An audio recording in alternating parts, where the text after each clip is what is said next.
I know it's a very acute time for your exams. I guess it's on 22nd, so I won't take much of your time. I hope all of you are prepared well for the exam. See, at this stage, when it is just 1 week prior to the exams, we don't want anything new, okay? So whatever you have read till now, that is enough. See, I have few things which I have written down here. So it is just like a prop. Similarly, whatever you have read, you may have made some small notes or you may have stuck some post-it notes on your books. So whatever you have done till now, just go on with that. Your friends may have read from a different book or something. So you shouldn't get panicky and start to read that particular book or something. And then if stick on to whatever thing. So some people would have read textbooks, some would have read notes, or some of you have a habit of doing a group discussion, or some of you may have listened to online video lectures. So stick on to those same things. And exactly why I'm telling why not to read new things is because for any material to be there in your brain for a little for recall, it takes certain time. So what you read now wouldn't be that fresh to represent back. Okay, and then right now how you should read. Till now you would have read line by line. Okay, at this stage we do not have time. When it is 1 week, I guess you will hardly get 2 days for ophthalmology. If you have 3 more subjects to read, then max to max you can spend 2.5 to 3 days. So within 3 days, ophthalmology is a huge subject and it's fairly volatile. So you cannot revise everything. So now, how do you revise? You may have had your first revision, second revision, and all, but at this stage, you cannot read line by line because the main thing for memory is that you have to have a revision. Whether you read the details or not isn't important because somewhere in your brain, all that is there. But right now, we need the headings and also the visual memory of each page. So in this whole thing, I will only read, see, I've written theory, what to do previous day, exam day. So when I'm reading this, I will not read 1 week before exam, what. I'll only read this heading, I'll just read this heading and this heading. Because with that, you can cover the entire book, okay? And that gives you confidence that you have done a full reading, okay? So you can do that and to throughout this week, eat well and sleep well because whole of not eating well or eating a lot of junk food, which most of us due to the stress will do, and not sleeping well would kind of tire you on the day of exam. And so for that, don't do the last minute stuff. That is something which is important. And make sure you turn all the pages. That is what I told you. You have to see every page and you would have marked SN, MQ. Some people have the habit of marking the short notes and main question. So if you are in the habit of doing that, you could concentrate a little on the SN and in the long questions. Okay. And on the day of exam, what you have to do on the day of exam, mainly, most importantly, reach on time and keep your things, your hall ticket and everything the previous day. And because when you are getting late or something, your sympathetic system gets activated. The most important thing for a success in anything, not just exam, in anything in life, is being calm. Okay, because when you are calm you will be able to think properly, and even if you don't know the answers you can recollect something. Okay, one thing you all have to remember is that if you can get a medical seat, you all are bright students, so that is why you are here doing medicine. So you should get back that confidence with you. It was the same thing for me also. Like you will be topper in your school or something, and here you're getting just pass or just very low marks. So that puts the confidence low. And somewhere in the brain, a small thing would be there, and with that small, you can write your answers. And on the day of, once you are in the exam hall, there will be a small time when you have nothing to do. Okay, and that time, like those 4 or 5 minutes, or some places it is half an hour before that you will be seated inside. Just try to do some deep breathing so that you are calm. Okay, there's no use of overthinking. And when they give the question paper, immediately what do? See, we have 3 hours time. So that 3 hours will translate to 180 minutes. Okay. In this 180 minutes, you can easily spend about 5 minutes. Okay. So this 5 minutes in the initial part to just scan the question paper. Okay. Read all the questions. Reading all the questions will kind of say your brain is loaded with the whole ophthalmology. So now your brain can remove all the unnecessary stuff, so that you can concentrate on those 2 plus 10 plus 10, right? So to that 22 questions. So that you spend some time on the question paper. There are two things that can happen. If you have studied well, you'll be very happy. Suppose there are questions which you have not studied, then also you should be happy, okay? Because at this stage you can't do anything, okay? And unnecessarily don't get a few questions will be there which you can answer at the beginning, okay? So 5 minutes, the most important thing is your time management, okay? So because most of the people, okay, you would have studied everything, but you will lack time and you will not finish writing everything. So you have to plan your time properly. Most of you do it very well, but I just thought I'll tell all these things. And again, in these 5 minutes, just leave for the last for revising. Okay, so this is the first 5 minutes for textbook, your question paper, writing all your details. And the last is make the answer look more attractive. Or you can miss something to write something. And how you answer your question in a particular order, like particularly at least sheets. So you have to write the answer in that sheet. They this question. So you cannot write short essays, long essays. Okay, so you have to write in that place kind of advantage. And your answer should look of the same answer. And what are the things that you may have read the entire thing, you will not write the exam answer. Representation. Hello, ma'am. Yeah. Ma'am, they can't hear you. Is the audio is not.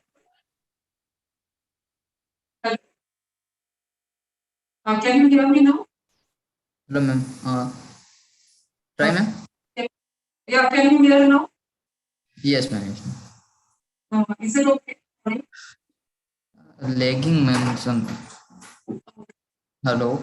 I think I'll remove this speaker and just put on phone itself. Yeah, ma'am.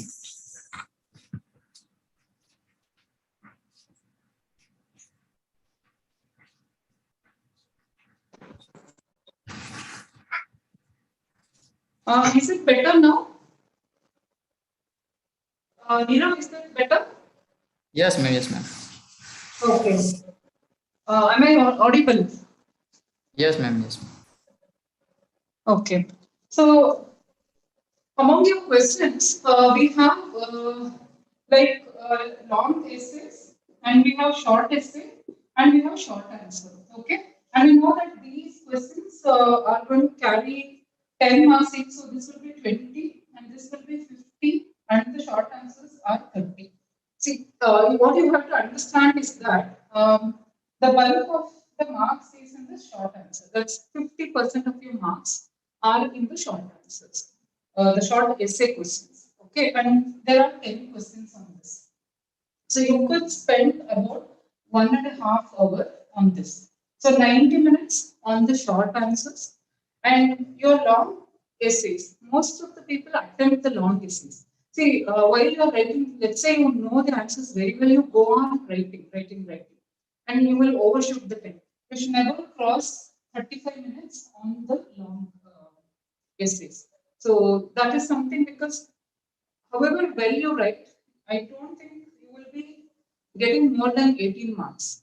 Okay, so that is the reason you shouldn't be wasting more than 35 minutes. At the most, 40 minutes. But I guess this 35 minutes is more than sufficient to write your two long answers. So you can just keep a time not to overshoot, maybe 15 to 16 minutes for your long answers. And you could take about 9 to 10 minutes for your short essays. So this is where you score actually. So you score mainly in your short essays. And the short answers actually are mainly the 3-point questions. That is also another scoring option. So here we are thinking of different types of students. The aim of some students is to pass. The aim of some students is to get a first class, score well. Some of them will be trained for distinction. Okay, so for each person, there's a different thing how you have to answer. But then, when we consider you have to pass, you have to concentrate more on the short answers and the short answers.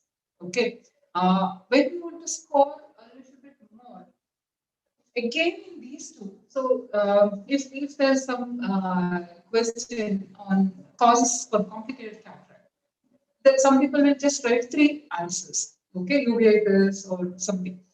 If you want more on that, you could write some features of that on the short essays. Okay, so the main thing is to distribute your time. So I would probably recommend half of your time you spend on this because there are half the marks in the short essays, and even on the short answers, you could spend about 40 to 50 minutes. 40 to 50 minutes on this and the rest on your long essays. Okay. And when you are writing your answers, what do you do? Your whole answer sheet should look fairly neat. Okay. So it shouldn't be looking uh,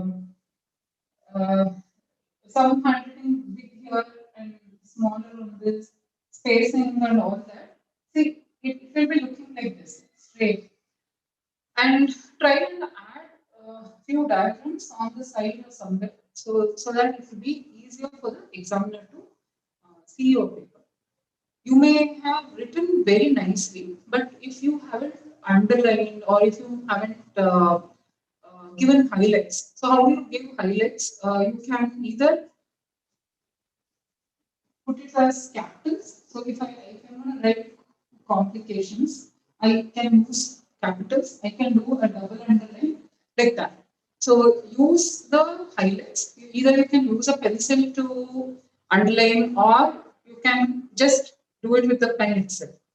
And when you draw a drawing, we are not expecting you to draw a very beautiful drawing. It hardly takes a very few time. Okay. So last time when we were correcting the papers, if there is a question on fungal condylar, so see, you just have to draw one line diagram. We are not, which has all the representation. There is hypopion, there is circumciliary congestion, there is matting of the eyelashes. Okay. And label it, you can label on one side of it. So everything you can label on one side. Instead, some of you will label like this, one here, one here. Doesn't look nice. You can just label it properly. And for some of the questions which are related to anatomy or the histology, we are a picture will speak better than the answer. Let's say if they have asked layers of the cornea, instead of writing one epithelium stroma like that, just put one neat diagram and label it nicely and skip to the next question. If you have time and then you can come back and write. But even when you have written a very beautiful diagram, that itself is enough for your marks. Okay. So that is about those questions. Also make use of flow charts. There are certain questions which would be nicely depicted on flowchart. So last time there was one question on visual pathway. Okay, so visual pathway, if I have to write everything, it will take a lot of time and you yourself will get confused. Okay, instead of that, you can write a picture and tell. The other thing that I felt, suppose you have already written a picture, then there is no need to write a flowchart. Okay, again you are writing a flowchart. So don't do that. If you have used one form of representation, there's no need for you to repeat another form. Okay, if you have written this thing, you don't even have to write it in letters also. Okay, so that is something which you can do. Any kind of etiology or a pathophysiology, better to go with the flow chart. So you can go with the flow chart for that. Even for examiners, I don't think they will also have patients to read and scan the written paragraphs. For anybody, or even for understanding or for correcting, the representation in the form of a flowchart or a diagram or a table. So let's say we have asked the differences between a concomitant and an incomitant squint would be better represented on a table. Okay, so make use of these kind of representations.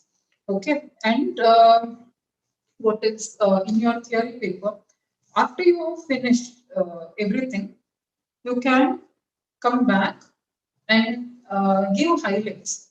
So if there is corneal ulcer, the dry looking ulcer, elevated margin, that becomes important. Less symptoms, more signs. You can underline that line. Okay. Clinically significant macular edema. What are the measurements? You can underline that. Okay. So those are things which you can underline at the end of the day. And suppose you do not know a lot of questions, in which case, because we do come across those kind of papers also, at least try and attempt to write something on it. Don't leave anything blank. Try, because the thing is like something which you have written might be correct. If it is wrong, you are not going to lose anything. But if it is right, it would be at least you will get half a mark or 1 mark. For people who haven't read well, it will definitely help. If you are coming closer to the passing marks, these half mark, 1 mark also matter a lot. And for people who are aiming very high marks, again, I would suggest that in the 3 marks questions, just don't restrict it to those 3 questions itself. Okay. At the end, I will just discuss a few question papers for you as to how to go about with those questions. And moving on to your practical exams. Similarly, in the practical exam, what the examiners want from you is that one is your knowledge. The other thing is your communication skills. See, ultimate aim is to communicate with the patient. So your body language becomes very, very important. So you have to be very presentable. You have to dress well and be presentable. One of the thing of dressing well is that it gives you confidence, and even for the opposite person, say even when you become a doctor, your patient should think that you are a doctor. You will know everything, but the patient should have confidence in you. Okay, and in that, decent dressing really matters a lot, and the way you speak. Okay, do not become panicky. In the beginning only, I told if you are doing medicine, you are in the top 1% of intelligent people. So you all will be good. So don't have that hesitancy in mind. I've seen a lot of students who have really studied well, but on the day of exam, they're fumbling. They're very nervous. So what happens when you're nervous? Since your sympathetic system gets activated, you all, I don't have to tell you that, you all know about the sympathetic system. So in that flight or fright mode, your brain gets fogged and you can't think properly. So you have to be calm. I mean, that's an entirely different topic. But at this stage, with this acute stage, if you get stressed, just take a deep breath. Suppose your examiner asks a question which you do not know. Go ahead and ask them that I'm not sure about this. Can you please ask another question? There's nothing wrong in that because it's some other question you will know and you can answer that. Okay, so in your Viva you have to do that. The case presentations on before the practical day, what you have to do. There are two cases. One will be a cataract case, the other one will be a non-cataract case. So in which case, already you know the performers are already there. The non-cataract case also, you know, it will be mostly a chronic diagnosis or a pterygium, pinnacular, a corneal scar, sometimes a corneal ulcer. So these are your second case. So just study the proforma of the case sheet and repeatedly write the performance so that it comes in your mind. You should not be wasting time on writing the performance. So it's very easy, right? So from the Vitamin already classes have been done for presenting a case. I'm not going into the details of that. But when you're presenting, present confidently. And if you suppose you forgot and your paper is with the examiner, don't be afraid. You can, suppose you have become blank, then just ask them, can I just have a look at the paper? I'll just give you back. So you can do that if you have completely forgot. Chances are very less that you will forget because you have written it down. Okay, or you can keep the sheet on your table and turn and recollect what you have written. That is with the practical exam for the morning. And in the afternoon session, you will have Viva and the instruments, drugs, and some lenses. Okay, so this practical session also has been already covered. In that also, you have to pick the instruments or the drug and tell the uses. So for each of the instruments, you have to first, there are 3 to 4 criteria. The first thing will be identifying the instrument. Features which are helpful for identifying the instrument. Let's say they have kept a Desmar's retractor, in which case you have to tell this is an instrument with a handle and a curved end. So this instrument is a Desmar's lid retractor. So that is first thing is identifying the instrument and describing the instrument. The second thing is what are the uses for this instrument? It is used for double eversion of the lid. It can also be used to just retract the eyelid. The third thing is, are there any additional uses of this instrument? Okay, so that much if you tell for each instrument. 3 things you have to tell. You have to identify the instrument. You have to tell the proper name. So for some of the instruments, there will be a Bowman's Pro, Nettleship punctum dilator. So if you know that, you will get extra marks. So Sorry, ma'am. Yes, Nina. Your voice becoming intermittently low, ma'am. Okay, I think I'll just come. I'll just come on this side. Yeah, ma'am. If you possible, come into camera. Yeah. Wait.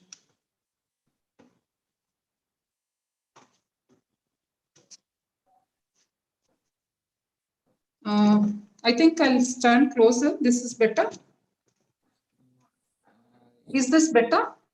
Yes, ma'am. But we can't see whiteboard. Yeah, that's okay. I guess Yes, ma'am. That's fine. Yeah, Because that will come in reverse. If the voice is fine, I guess, is the voice fine now? Yes, ma'am. Now fine. Okay. So I was talking about your Viva for the instruments and your drugs. So for all the instruments, just remember 3 things: the description of the instrument and the name of the instrument, the uses. And if you know there is any other use, you can tell that also. Okay. So if for everything, just remember 3 things you want to tell. Okay. The second thing is that when you are asked for a drug, for drugs also you remember in the same way. What is the group of the drug, the pharmacologic group of the drug, the family of the drug, the uses, the contraindications, and any specific thing, special thing about the drug. So you just remember 5 things for the drugs, okay? Because in the Viva, you want more questions to be asked to score more, okay? So don't keep thinking too much about these things. You only have to tell 5 things. Pharmacologic group, the name of the drug, first the name of the drug, then the pharmacologic group, the uses, the contraindications, and any specific special thing about the drug. If you know, you can tell that. And coming to the lenses. So in the lenses also same thing. First you have to identify the image characteristics of the lens and then tell. So image characteristic, you will tell magnification, you will tell whether it is I won't tell the details, there's another class on this. So just the magnification, whether the movement is same or against, with whether the image gets distorted. With these 3 things, these are the features of the lens. And then you will tell about what type of lens, whether it is a sphere or a cylinder, whether it is a plus lens or a minus lens, concave or concave. Okay, that is with the lenses. So we have done with the instruments, the drugs, and the lenses. And next, you will have the Viva books. In the Viva, the subjects will be changing. There will be a different flow of thoughts. The more you are here again, you don't have to, whenever what causes are asked, go from the commonest causes to the rare causes. And here also, you be in a specific thing. Let's say the examiner asks what are the causes of epiphora. So in which case you have to tell it could be hyperlacrimation or it could be epiphora. Like excessive causes of watering, 2 types, hyperlacrimation, epiphora. With that only the examiner will know that you have read well and he will go to the next. Okay. Instead of that, if you start to tell there could be a punctal agenesis, it could be because of allergic conjunctivitis. We just want to know how you have organized the information that you have read. Okay. So that is something that you have to tell in your Viva. So that's about your how to face the examination. And let's see a certain question paper. Do we have time? Yes, ma'am. Okay. Do the students have anything specific to ask?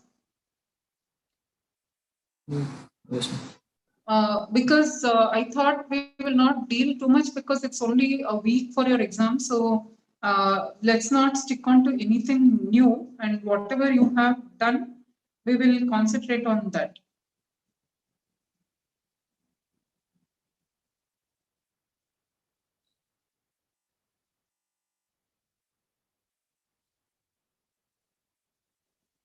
Nirav, are there anything that I have to address specifically?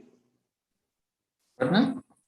Are there any questions from the students that I have to tackle? In YouTube, there is no question. If anyone have question, they can ask. Okay. See, let's say last year's question paper. Discuss clinical features and management of fungal corneal ulcer. Okay. In this question, you have to write 2 parts. Okay. The part in that only you can start to write A, clinical features, B, management of fungal corneal ulcer. So for these long questions, what you can do is on your on the answer sheet itself, you can write the outline of the answer. Okay, because some of the times we will forget to answer management or something. So at the outset on your thing, you can just write, I am going to write clinical features and then I'm going to write about management. In the clinical features, signs, symptoms, the diagram, and in the management, I will write specific management, non-specific management. So in the beginning, in about this much space, you can write outline of the answer so that it registers in your brain. When you write the outline of the answer, either in pencil or a very crude answer, you are remembering your mind to put it in a neat thing. So again, some of the people have answered like in the management of fungal corneal ulcer, very haphazard. The specific, non-specific is not written.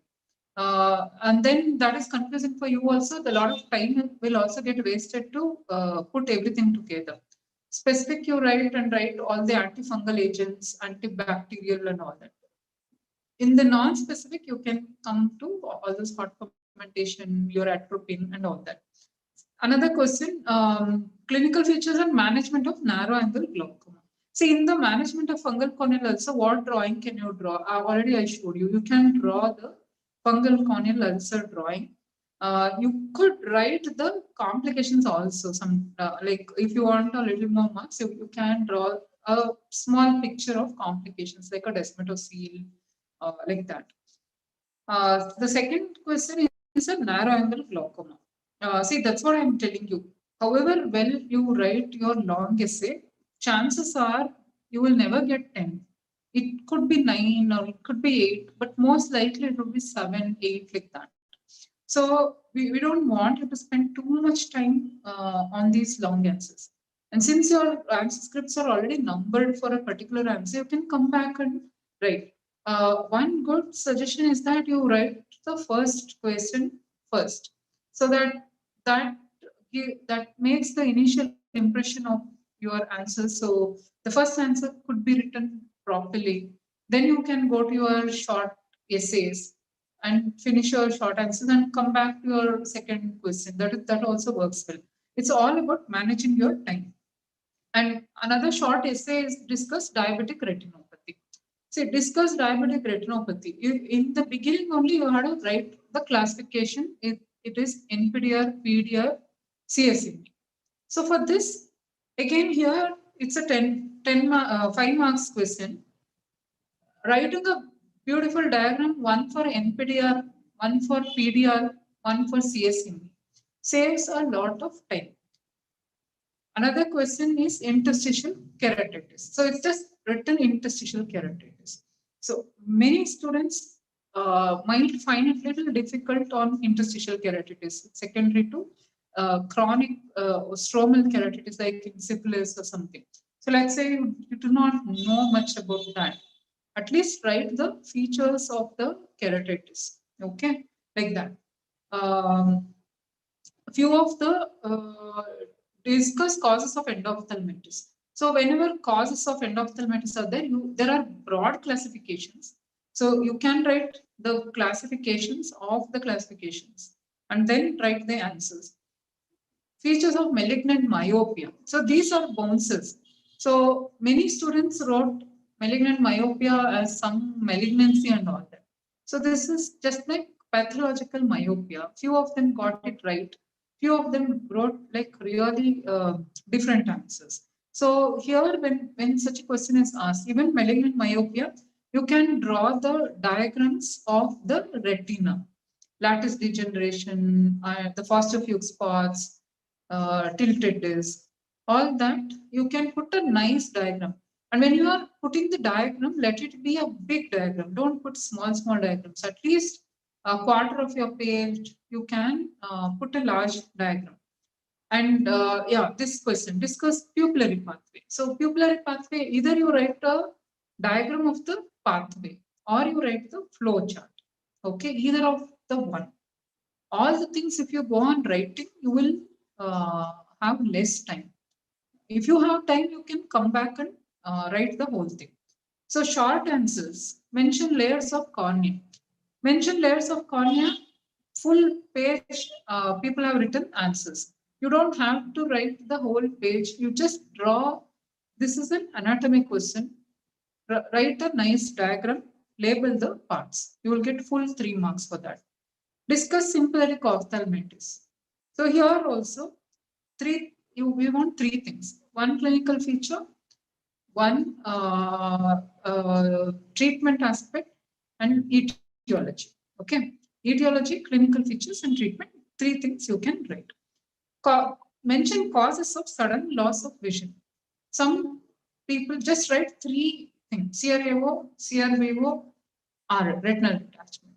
So that is okay if you're just thinking of passing the exams. But if you are thinking of scoring, you have to write at least CRA whole sudden loss of vision, uh, retinal detachment, also sudden loss of vision, accompanied by like the patient feels like as though the curtain is falling down. The causes, a little half page at least, half page or if possible the whole page, because you can afford to spend about 4 to 5 minutes on each question. Um, See, all these things are, everything is written three indications for contact lens, three causes of dry eye, three indications for dacrocystectomy, three uses of atropine. So you can just put 1, 2, 3 and write, give some 2, 3 lines gap and write. If you have time, come back and fill the things. State 3 ocular features of AIDS. For all these things, you can just put the 3 answers, finish off everything and come back and write. Okay. So this is what I thought I will share with you. I think it's too short time for your exams, and I wish all the best for all of you. Yeah, I think we'll call it a day because every minute is useful for you. I don't want to take too much time. Can we use color pencils in our answer scripts? Can it be validated? Generally, the university doesn't recommend using color pencils, and also one more thing that I wanted to tell is gone are the days when we used to manually check the question paper, your answer scripts, because now your answer scripts will be scanned and checked. So whatever you do on the scan, it will not have a color view. So I don't think, you can use your H&E pencils only. I don't think you can use the color pencils. Instead, when you want to give highlights, you can just use your pencil.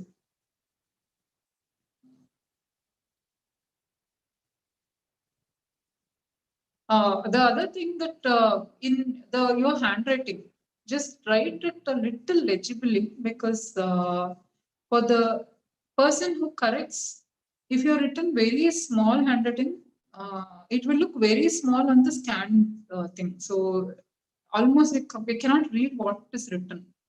So at least if you have a good handwriting, fine. If your handwriting is not good, at least give good spacing. Write little in larger fonts.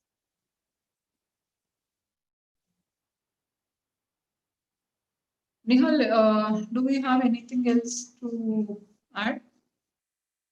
No, I think there is no other questions in YouTube also. Okay.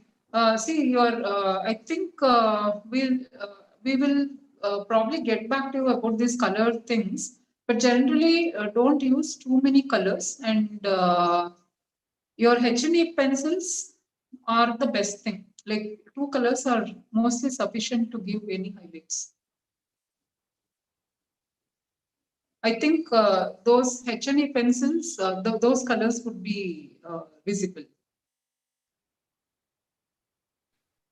Ma'am, I have a personal question. How to overcome the tension in the exam? When we see the question, if we don't know, we get in the stress, ma'am. So, what's your opinion? See, if you don't know anything, you cannot do anything about that. With that stress, uh, your other marks, which you know, also will go away. Okay, there's nothing much to do at that point. You just take a deep breath, just count 1 to 10. That's all you can do in the exam hall, because we don't want you to go into that flight or fright mode, because that will hamper the other questions. If you don't know anything about that, there is no way that you will know anything there and write on that question. Okay, just leave that question, go to the ones that you know, come back to it. Don't think too much about that. To get passing marks, I mean, even when we are correcting it, it's like very difficult to give very less marks. Unless it's like very bad, the paper, unless the paper is very bad, I don't think anyone would give you very, very less marks. But generally, deep breathing will help because there's nothing else that you can do at that time. If you have water, you can drink, and 10 times if you breathe, it will kind of soothe your nerves and you can helps you to concentrate. When you concentrate and think in a normal way, chances are that you will recollect from your long-term memory whatever you have heard in class or you have read long back, but you did not revise. You will recollect and you will be able to do that. The main thing is before your exams, just see the papers at least, just see the pages. That gives you a lot of confidence to at least in your mind you will feel that I have read everything. And now don't read too much. Just read the headings of everything and some important questions which you have marked prior or the notes that you have marked. So that should be good. Okay, ma'am. Thank you, ma'am. And no, there is no other questions, I think. Okay. I think we'll end because they can study